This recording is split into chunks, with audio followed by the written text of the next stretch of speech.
Herkese salam. Bugün orta sürətin B variantının həllinə baxacağıq. Birinci sualda deyir ki, K nöqtəsindən X oxu boyunca hərəkətə başlayaraq 5 saniyə ərzində M nöqtəsinə çatan cismin orta sürətini hesablayın. Deməli biz bilirik ki, orta sürətin düsturu ümumi gedilən yolun ümumi zamana nisbətidir.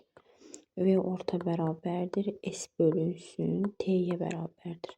İndi bilirik ki, baxın, K'dan M-ə gəlirsə, nə qədər yol gedəcək? 20 ilə 100 çıxılsın 20. Burada 80 metr yol var bunların arasında. 80 neçə saniyəyə gedir? Deyir 5 saniyə. 80-i 5-ə böləndə cavabımız nə eləyəcək? 16-ya bərabər olacaq. Ona görə də cavab olur C variantı. İkinci suala baxırıq.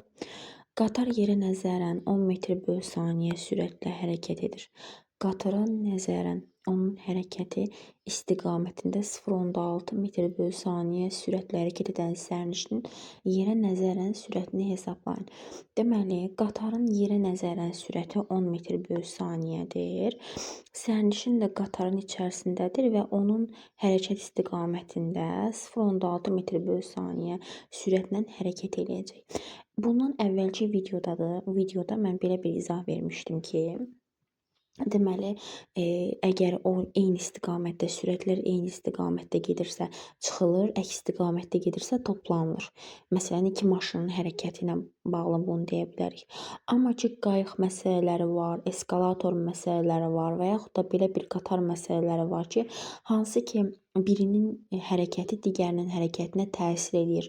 Məsələn, biz eskalatorun üzərində isə eskalatorun hərəkət sürətinin təbii ki də bizim hərəkətimizə, sürətimizə təsiri var. Nəinki eyni istiqamətdə gedən, bir-birinə toxunmayan iki avtomobilin hərəkət sürətləri. İndi biz də tutaq ki, özümüzü qatarın içindəyik. Qatarla eyni istiqamətdə, qatar 10 metr/saniyə sürətlə gedir. Sən də qatarla eyni istiqamətdə vaqonları 0,6 ilə keçirsən içəridən. Onda eyni istiqamətdə gedirsə, ümumiyyətlə yadınızda saxlayın, sudur, qayıqdır, yəni qayıqdır, eskalatordur. Burada eyni istiqamətdə gedirsə, yerə nəzərən sürətləri toplayırıq. Hər ikisinin sürətini yerə nəzərən istəyirsə toplayırıq. Əgər əks istiqamətdə gedirsə çıxırıq. İndi burada da eyni istiqamətdə deyə toplayacağam. Onun üstünə 0,6 gələcəm. O da eləyəcək 10,6. Yenə deyirəm, əgər ətraflı izaha qulaq asmaq istəyirsinizsə, bundan əvvəl test A variantının izahına baxa bilərsiniz. Orada ətraflı şəkildə izahını vermişəm. Zəhmət olmasa bəyənib abunə olmağı da unutmayın. Üçüncü suala baxaq. Cismin A yolunda orta sürətini hesablayın. AB yolunda orta sürətini. Yəni buradan bura qədər bilirik ki, orta sürət ümumi gedilən yolun ümumi zamana nisbətdir. İndi bizdə yazıram V orta bərabərdir. S ümumi bölünsün T ümumi. Bu düsturu hamımız artıq bilirik. Ümumi gedilən yol baxın, buradan bura 300 plus 200 500. 500 bölünsün. Ümumi zaman 20 plus 5 25. Var ixtisar getsə burada nə qalır? 20 qalır. Cavabımız olacaq 20 metr/saniyə C variantı. Sonra gəlin baxaq. Bircə dəqiqə. Gəlin baxaq 4-cü suala. Qatar uzunluğu 300 kilometr olan yolun bir hissəsini 2 saata, qalan hissəsini isə 3 saata gedir. Qatarın bütün yolda orta sürətini, yenə orta sürət ümumi S-in T-yə nisbətidir. Bunun bir dənə düsturu var, S böl T-dir. İndi bizim ümumi gedilən yolumuz nə qədərdir? Ümumi biz qatar 300 kilometr yol gedir deyə, ümumi yolumuz 300-dür. Amma bu qatar yolun bir hissəsini, məsələn, tutaq ki, 3-dən 1 hissəsini 2 saata gedib, qalan o 3-dən 2 hissəsini tutaq ki, 3 saata gedib. Yəni, ümumi bu qatar, bu yolu, 300 kilometr yolu 3 plus 2, 5 saata tamamlayıb. Deməli, bizim ümumi zamanımız 5-dir. Böləndə nə eləyəcək? 60. Cavabımız olacaq 60, 4-də olacaq C variantı. Sonra 5-ci suala baxırıq. Bakıdan Şəkiyə hərəkət edən avtomobil ilk 100 kilometr yolu 1 saata, qalan 200 kilometr yolu isə 3 saata gedir. Bütün yolda orta sürət. Yenə orta sürətimiz S ümuminin ümumi bölünsün T ümumiyə nisbətidir. İndi ümumi yolumuz nə qədərdir? Baxın, 1 saata 100 kilometr gedib, qalan 3 saata 240 kilometr gedib. Yəni hansının yolunu gedib bitirib? Deməli ümumi nə qədər yolumuz var imiş? 240 plus 100 340 kilometr yolumuz var imiş. Ümumi neçə saata gedib? 1 saata 100-ün gedib, 240-ında 3 saata gedib. Ümumi 4 saat bu qatar yolda olub. Deməli 340-ı 4-ə böləndə 85 eləyər. Həmin 85. Bəli, cavabımız olacaq 85 km/saat B variantı. 6. Maşın 150 km yolu 2 saata getmiş, sonra isə həmin yolu 3 saata geri qayıtmışdır. Bütün yolda maşının orta sürəti. Deməli, yenə ümumi yolun ümumi zamana nisbətidir. Bu maşın gedəndə 2 saata gedib 150 km yolu. Həmin yolu isə geri qayıdıb. Deməli 150 kilometr gedibsə, 150 kilometrdə geri qayıdıb. Ümumi getdiyi yol bunun 300-dür. Amma deyir ki, gedəndə bu yolu 2 saata gedib, qaydanda 3 saata qayıdıb. Ümumi nə qədər yolda olub? 5 saat yolda olub. 300-ü bölürsüz 5-ə nə eləyir? 60 eləyir də. 60. C variantı. Sonra 7-ci sual.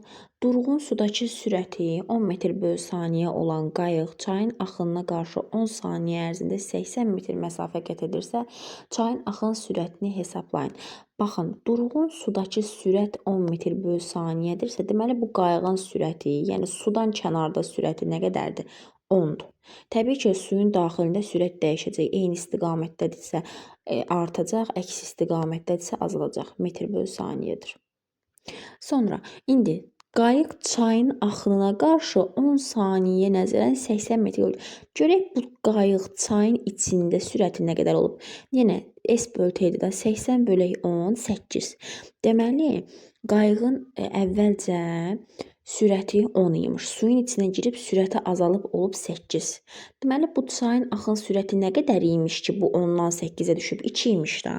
Demək ki, çayın axın sürəti 2 imiş ki, qayıq onun əksinə gedib bilirik də. Bayaq dedim, eskalatordur, çaydır. Əksinə gedirsə çıxılır.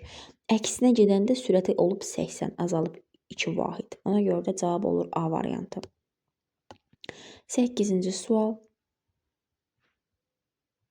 Sükunət vəziyyətindən düzxətli bərabər təcilli hərəkətə başlayan cismin 1-ci saniyədə S məsafəsini qət edərsə, 3-cü saniyədə nə qədər yol gedər? Deməli, n-ci saniyədə gedilən yol düsturu var. S-n bərabərdir A vurulsun 2 n çıx 1 bölünsün 2. İndi bizə deyir ki, sükunətdədir və 1-ci saniyədə S qədər yol gedib. Yəni S bərabərdir A vurulsun. Yadınızda saxlayın ki, n-ci saniyə 1-ci saniyə, məsələn 3-cü saniyə deyirsə n-niz 3-dür. Nə bilim 5-ci saniyə deyirsə n-niz 5-dir. Yəni bu n-lərin qiyməti 10 ilə bağlıdır. 2 vurulsun nə yazacağam onda bura? 1. Çünki mənə deyir ki, 1-ci saniyədə. O da 2 eləyir. 2 çıxılsın 1. Yazın burada aydın. 2 çıxılsın 1 bölünsün 2. Burada 2 çıx 1, 1 A eləyir. Heç nə, S bərabər olur A bölünsün 2-yə. Buradan da tənasüblə tapsam A 2S-ə bərabərdir. A-nın 2S-ə bərabər olduğunu tapdımsa, buranı boşaldıram və yuxarıdan A bərabərdir 2S-i qeyd eləyirəm tapdığımızı ki, unutmayaq. İndi deyir ki, bəs 3-cü saniyədə nə qədər yol gedər? Yenə SN-dir. S3 yazıram bu səfər. S3 bərabərdir A vurulsun 2 vurulsun 3 çıx 1 bölək 2. Bu da 2 dəfə üçün 6, 6 çıx 1, 5A bölünsün 2 eləyir. Bərabər təcilli hərəkətdə bilirik də, onsuz da təcil dəyişmir. Yəni, burada aldığımız təcilin 2S qiymətini burada yerinə qoya bilərik. Və 5 vurulsun A-nın yerinə 2S qoyuram. 2S bölünsün 2. 2-lər ixtisar gedir. Burada qalır 5S. Cavabımız oldu nə? 5S. B variantı. Sonra B variantı. Aha, sonra 9-cu sual. Sükunət halından bərabər təcilli hərəkətə başlayan cismin 5-ci saniyədə getdiyi yolun 3-cü saniyədə getdiyi yol olan nisbətini hesablayın. Gəlin bu yuxarıda boş yerimiz var. Elə oradan yazaq. 9-cu sualı izah eləyirik. 9. Yenə düsturumuz S-in bərabərdir. A vurulsun 2n çıx 1/2-dir. Bir yerinə qoyuram. Deməli 5-ci saniyə deyirsə əgər S5 yazıram. S5 bərabərdir A vurulsun. Birbaşa yerinə qoyaq da buradan 5 qoyuram. N-in yerinə nə eləyir? 2 dəfə 5-in 10, 10 çıxılsın 1 9. Bura 9 edir bölək 2. Sonra S3 üçün isə S3 çünki 3-cü saniyədəyir. Yenə A vurulsun 2 vurulsun 3 6 6 çıx 1 5. Vuraq 5. Burada mötərizəyə ehtiyac yox idi. Bölək 2. Deyir ki, S5 böl S3-i tapın. S5-i S3-ə böləndə nə eləyir? 9A bölünsün 2-ni bölürəm 5A bölünsün 2-yə. 2-lər ixtisar gedir. A-lar da gedir. 9-u 5-ə böləndə nə eləyəcək? 1 tam onda 8. 1 tam onda 8 və yaxud da 9 bölək 5 yazıblar. Burada C variantı. Sonra 10-cu sualda avtobus yerə nəzərən sükunətdədir. Jiguli və yük maşını isə eyni sürətlə hərəkət edir. Əgər hesablama cismi Jiguli seçilərsə, aşağıdakı ifadələrdən hansı və ya hansılar doğru olar? İndi elə bilin ki, siz bu Jigulinin içindəsiniz. Maşın, avtobus arxada dayanır və sizdən qabaqda sizlə eyni sürətlə hərəkət edən yük maşını var. Bir də deyir ki, avtobus Jiguldən uzaqlaşar, düz deyir. Yəni, baxsaq siz o Jigulinin arxa pəncərəsindən avtobusa baxsaq, görərsiniz ki, avtobusdan uzaqlaşırsınız. Çünki o dayanıb, siz hərəkət edirsiniz. Ona görə də bir doğrudur. Yük maşını Jiguliyə nəzərən sükunətdə qalar deyir. Bu doğrudur. Çünki yəni düşünün ki, sizdən qabaqda sizlə eyni sürətlə hərəkət edən bir yük maşını var. Yəni eyni sürətlə hərəkət eləyəndə biz onu sükunətdə kimi görürük. Əgər eyni sürətdə olmasa, məsələn, yük maşınının sürəti bizdən çox olsa, o avtomatik biz gözlə görəcəyik ki, yük maşını bizdən uzaqlaşır və yaxud da sürəti bizim sürətdən az olarsa, görəcəyik ki, biz onun yanından ötüb keçirik. Yəni artıq biz onda o fərqi hiss eləyəcəyik. Amma bizlə eyni sürətdə olanda elə bil ki, hərəkət var, amma aramızdakı məsafə dəyişmir. Ona görə də biz onu sükunətdə hesab edirik. Ona görə də ki, də doğrudur. Avtobus Jiguliyə yaxınlaşar, yox. Yük maşını Jiguliyə yaxınlaşar, yox. Yəni eyni sürətlə olanda Jiguliyə yaxınlaşmır. O vaxt bu yük maşını Jiguliyə yaxınlaşar ki, bu Jigulinin sürəti böyük olar yük maşınından ki, Jiguli yük maşından ötüb keçər. Ona görə də yalnız 1 və 2 doğrudur. A variantı. 11-ci suala baxırıq. 11-ci sualda sürətli hərəkət edən cisimlərin sürətlərinin proyeksiyalarının zamandan asılılıq qrafikləri verilmişdir. Birinci cismin ikinci cismə nəzərən sürətinin proyeksiyasını hesablayın. Yəni bizdən V1 2-ni istəyir. V1 minus V2. Birincinin sürəti 5-dir. İkincinin sürəti isə mənfi 10-dur. 5 plus 10 nə eləyəcək? Baxın 5 buradan yazım qeyd edeyim. 5 minus mənfi 10. Bunlar bir-birini müsbətləşdirir. Ona görə də 5 üstə gəlinsin 10, 15 eləyəcək. Cavabımız olacaq 15 metr bölü saniyə Y variantı. Ümumiyyətlə, nəzərən deyirsə çıxırıq.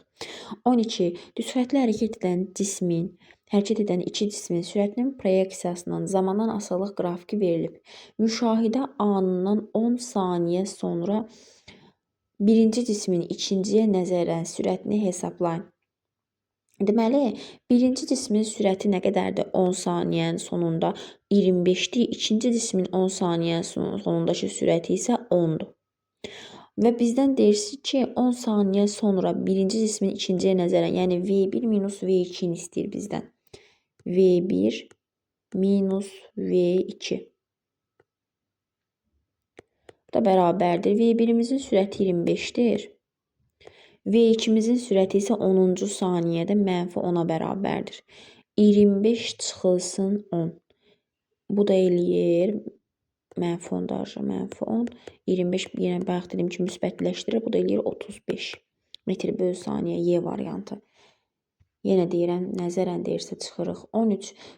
Sürətinin Zamanın asılılığı V bərabərdir 4 plus 2T'dir. Yəni V bərabərdir V0 plus AT'dir də. Buradan yazsam V0 bəllidir ki 4'ə bərabərdir. A da bərabər oldu 2'yə. Şəklində olan cismin 20 saniyə müddətində orta sürətini hesablayın. Yəni T bərabərdir 20. Ümumiyyətlə, orta sürət nədir? Ümumi gedilən yol V bərabərdir S-in T-yə nisbəti. Yəni, ümumi gedilən yolun ümumi zamanı. Bizdən 20 saniyəni istəyir. 20 saniyə ümumi zamandır. Yaxşı, ümumi yol nədir? Gəlin tapaq. S bərabər. Görürük ki, hər ikisi müsbətçidir. Deməli, x ox istiqamətində hərəkətli yeyinləşən. V0 T plus AT kvadrat bölə 2-dir düsturumuz. V0'mız 4'dür. T'miz 20'dir. Üstə gəlinsin. A'mız nədir? 2 vurulsun. T'nin kvadratı 400 bölünsün 2. Bunlar ixtisar gedir. 400 üstə gəlinsin 80, 480. Yəni ümumi yolumuz 480'dir. Yerinə qoyuram 480 bölək 20. O da eləyəcək 24 metr bölü saniyə D variantı. 14-cü sual. Cismin sürəti V bərabərdir 2 plus T şəklindədirsə, yenə eyni qayda ilə V sıfırımız nəyə bərabərdir? 2. A'mız da 1'dir. T'nin qarşısında heç nə yoxdursa, demək ki, orada 1 imiş də. A'mız da 1'dir. Gəlin buradan elə S'i tapaq. Düsturu yazmıram birdən. Yerinə qoyaq birbaşa. V0 T 2 vurulsun. T'miz 2'dir. 4 üstə gəlinsin. Təcilimiz 1'dir. 1 vurulsun. T'nin kvadratı, yəni 2'nin kvadratı 4 bölək 2, o da 2 eləyir. Yolumuz 6'dır. Bizdən orta sürət istəyir yenə. V orta S ümuminin T ümumiyə nisbətidir. V orta S'in T'yə nisbətidir. S'imizi nə tapdıq? 6. T'mizi də nə tapdıq? 2. 6 bölünsün 2. O da bizə verir 3 metr bölü saniyə. Deməli, cavabımız olacaq 3 metr bölü saniyə C variantı. 15-ci sual. Sükunət vəziyyətindən 2 metr bölü saniyə kvadratı təcillə bərabər təcillərcədə başlayan avtomobilin 14-cü saniyədə getdiyi yolun 11-ci saniyədə getdiyi yoldan nə qədər çoxdur? Baxın dostlar. Aşağıda boş yerimiz var deyə aşağıdan həll eləyirəm. 14-cü suala baxırıq. Sükunət halından başlayıbsa düsturumuz S-in n-ci saniyədə gedilən yol düsturu nə idi? Əvvəldə yazmışıq. Yəni əvvəldə bildik ki, A vurulsun 2n çıxılsın 1 bölünsün 2'yə bərabərdir. İndi bizdən 14-cü saniyədə getdiyi yol və 11-ci saniyədə gedilən yol istəyir. Gəlin tapaq. 11-ci saniyədə gedilən yol tapaq. S11 bərabərdir. A'mızın qiymətini verib 2 bölünsün. Düsturun özünün ikisi. Mötərizdə 2 vur 11 çıx 1. 22 çıxılsın 1 21. Vur 21 yazıram. Buradan işlər onsuz ixtisar gedir. Cavabımız olur 21. Deməli bizim 11-ci saniyədə getdiyimiz yol 21'dir. Bəs 14-cü saniyədə getdiyimiz yol, o da A vurulsun 2 minus 1'dir. Təcil 2'dir. 2 vurulsun 2 vur 10, deməli 14 çıx 1. 28 çıx 1 27.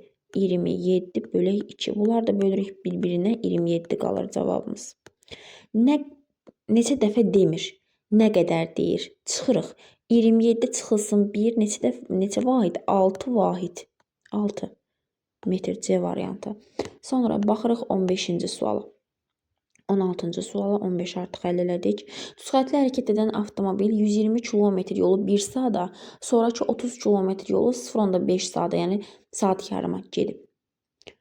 Deməli, bütün yolda avtomobilin orta sürəti kilometr bölü saatdan hesablanır. Deməli, çevirməyə ehtiyac yoxdur. Bu yaxşı xəbərdir. Orta sürətin düsturu ümumi gedilən yolun ümumi zamana nisbətidir. S bölü T. Ümumi yolumuz baxın 120 km sonra 30 km 150 km yol gedib. 1 saat, bu da 0.5 saat. 1.5 saata. Yuxarı bir sıfır əlavə edirəm. 15'lər ixtisar gedir 100. Deməli, orta sürət nəyə bərabər imiş? 100'ə bərabər imiş. Sonra baxırıq 17-ci suala. Sürətli hərəkət edən avtomobil 80 km yolu 50 dəqiqəyə, 10 km yolu isə 10 dəqiqəyə gedirsə, yenə orta sürət ümumi S-in T'yə nisbəti. Ümumi yolumuz nə qədərdir? 80 burada, 10 burada. Ümumi 90 km yol var. 50 dəqiqə, bu da 10 dəqiqə. Ümumi nə qədər eləyir? 60 dəqiqəyə gedib. Deməli, 60 dəqiqədir. O da əslində 1 saat eləyir. Amma bizdən metr bölü saniyə ilə istəyir. Yəni, bunu vuracaq 1000'ə, bölürük 60 vurulsun. Deməli saniyə istəyir də, bir dənə də 60-a vururam. Dəqiqəni çevirmək üçün. Sıfırlar gedir. Baxın bu sıfırlar getdi. 90 bölək 36. 90 bölək 36 bizə verir 1000. 90 yox. Burada bir dənə də 900 bölək 36. Deyirəm axı 90 bölək 36. 900 bölək 36 da bizə 25-i verəcək. 17-ci sualı həll elədik. 18-ə baxırıq. Maddi nöqtə A, B, C. Baxın buradan A, B, C, D. Bu trayektoriya üzrə gəlib. A, B, C, D trayektoriyası üzrə hərəkət edir və 4 saniyə ərzində A-dan D-yə gəlir. Yer dəyişməyə görə orta sürətim. Baxın. Yer dəyişməyə görə orta A-dan D-yə ən qısa məsafə buradır. Burası var. 3 metr. Bizə bura lazımdır. X. Bu da Pifagor teoreminə baxın. Burada düz bucaqlı 3 bucaq var. Pifagor teoreminə görə tapa bilərik. Buranı təmizləyim. Bura 5-dirsə, bura 4-dirsə, bura neçə imiş? 3 imiş. Baxın, burada da 3 var. 3 plus 3 nə eləyəcək? Bura deməli ümumi 6-dır. Deməli ümumi 6-dır A-dan D-yə qədər. Deməli yer dəyişmə 6-dır. 6-nı bölürəm 4-ə. O da eləyir 2 dəfə 1,5 bir dəfədir. 1,5 metr böl saniyə. 19-cu sual düz xəttli bərabər tez hərəkət edən cismin 7-ci saniyədə 39 metr yol gedibsə, cismin 7 saniyədə getdi. 50-ci saniyədə gedilən yola görə deməli S7 bərabərdir A vurulsun 2 vur 7 çıx 1. A vurulsun 13 bölək 2-dir düsturumuz. Və bizim S7-miz 39-dur. 39 bərabərdir 13A bölək 2. 13-39 ixtisar yaparsaq 3 qalır burada. 3A bərabərdir 2. A bərabərdir 2 bölü 3. Tapdıq ki, təcilimiz 2 bölü 3-ə bərabərdir. Bunu bildiyimizə görə A bərabərdir 2 bölü 3-ü qeyd edirəm. İndi bizdən cismin 7 saniyədə getdiyi yol S bərabərdir AT kvadrat bölü 2. Bu V0T plus. Buradan daha açıq yazıram. V0T üstə gəlinsin. AT kvadratı bölünsün 2. V0 0 da deyir burada deyə. Buraya ixtisar gedir. Təcilimizi nə tapdıq? 2 bölək 3. Aşağıda öz ikisi bir də T kvadratı 49. 2-lər ixtisar gedir. 49-u bölürsən 3-ə. 37-ci saniyədə getdiyi yol 39-dur. 7 saniyədə getdiyi yol. Deməli 2 bölünsün 3. 1 tam 49 3-ə verəndə nə eləyir? 1, 3, 19, 6 dəfə. Nəysə yanlışlıq oldu buradan. Düzxətli bərabər təcil hərəkət edən cismin 7-ci saniyədə 39 metr yol gedib. Yəni 39 bərabərdir A vurulsun 2 vurulsun 7 minus 1 bölək 2. 2 dəfə 7-nin 14, 14 çıx 1, 13. 39 bərabərdir 13A bölək 2. Bunlar ixtisar gedərsə, burada qalır 3. Eləmi? A, təcil yanlış eləmişik. Təcil, axı bura 1-dir. A, 6-ya bərabərdir təcil. Onda S bərabərdir AT kvadrat bölək 2. 6 vurulsun 49 bölək 2. 3 vurulsun 49. 3 dəfə 9, 27, 2, 12, 147 eləyəcək cavabımız. Orada hesablamada yanlış eləmişik. Ona görə cavab alınmır. 20-ci suala baxırıq və sonuncu sualdır. Düzxətli hərəkət edən başlanğıc koordinatları eyni olan, yəni eyni nöqtədən hərəkətə başlayan A və K cisimlərinin sürətinin proyeksiyasının zamandan asılılıq qrafiklərinə əsasən aşağıdakı ifadələrdən hansılar doğrudur deyir. Cisim bərabər yox, qrafikdən görürük ki, baxın, bərabər sürətli hərəkətin qrafiki. Cisim bərabər sürətli hərəkət edir. Biri 2-dir. Ən yaxşısı buradan aşağıdan yazım. Deməli 2. Üçüncüdə deyir, cisimlər arasındakı məsafə zaman keçdikcə artır. Eyni nöqtədən başlayıblar və K cisminin sürəti daha böyükdür. Deməli, K cismi zaman keçdikcə A-dan qarşıya keçəcək, qabağa keçəcək. Aralarındakı məsafə bundan asılı olaraq da təbii ki, neyniyəcək? Artacaq. Ona görə də 3 düzdür. Zaman keçdikcə azalmır, arasında məsafə zaman yox, dəyişmir. Cavabımız olacaq 2 və